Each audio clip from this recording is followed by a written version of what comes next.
We often find ourselves standing in the face of difficult odds. In a world that constantly pushes us to compromise our values, holding on to faith can feel like trying to stand during a storm. We feel fragile, outnumbered, and exhausted by the pressure of social expectations and modern trials. When the weight of the world threatens to break you, where do you find the power to stand firm? You look up to Al-Qawiyy and Al-Mateen, the all strong and the firm.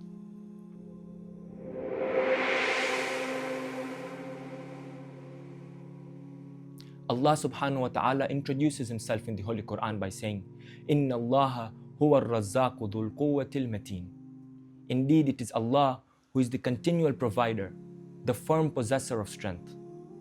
Dhul quwwa or Al-Qawiyy both profoundly express the perfection of power that is not affected by any forms of weakness or any sort of incapacity.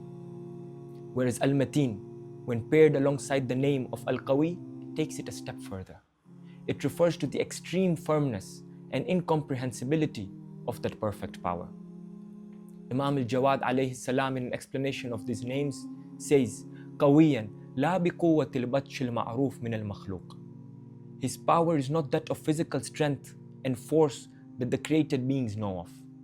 He goes on to say that the physical strength increases and decreases, which is a sign of powerlessness, whereas Allah subhanahu wa ta'ala's power is perfect and everlasting.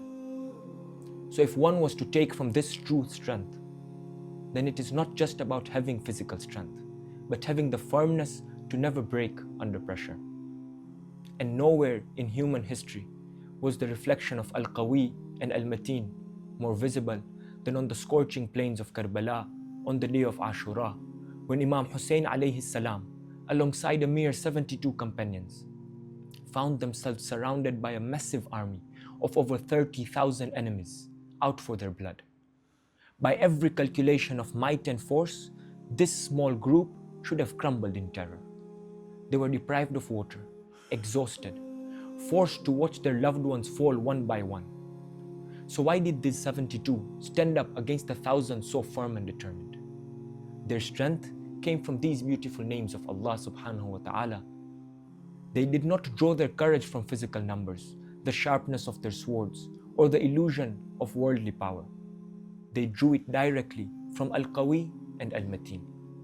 They knew that the thousands standing against them were weak and fragile, while they were anchored to the unshakable force of the worlds. This divine firmness allowed Imam al-Hussain alayhi salam to stand battered, wounded, and bleeding, yet entirely unbroken. He declared to the armies of the tyranny, لا والله لا أعطيكم بيدي إعطاء الذليل ولا أقر إقرار العبيد. By Allah, I will never give you my hand like a man who has been humiliated, nor will I flee like a slave. This is the legacy of strength passed down to us. So today, when the ghaiba feels long and we feel like we are a minority trying to uphold the truth in a world that doesn't care, remember, Al-Qawiyy doesn't need our numbers. He wants our certainty and firmness. The Mahdi that we long for is not looking for thousands. He's waiting for a mere 313 that have grounded themselves in Dhul Quwwat al-Mateen. This is why when Imam al-Sadiq alayhi salam describes the companions of al-Mahdi ajjalallahu ta'ala farajah, he says, كَأَنَّ قُلُوبُهُمْ زُبْرُ الْحَدِيدِ. It is as though their hearts are pieces of iron. يُؤْتَى الرَّجُلْ مِنْهُمْ قُوَّةَ 40 رَجُلًا. The strength of each one of them will be like 40. This is their firmness and grounding in Dhul Quwwat al-Mateen.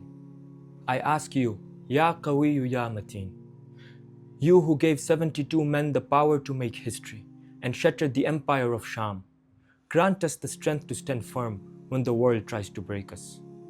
Ya Dhul Quwwat al-Mateen, fortify our hearts on your religion and on the path of Muhammad wa Ali Muhammad, and allow us to stand firm by the side of the Imam of our time with unwavering loyalty like the 72 that stood firm by Hussain alayhi salam, and allow us to witness the banner of victory in the hands of Al-Qa'im.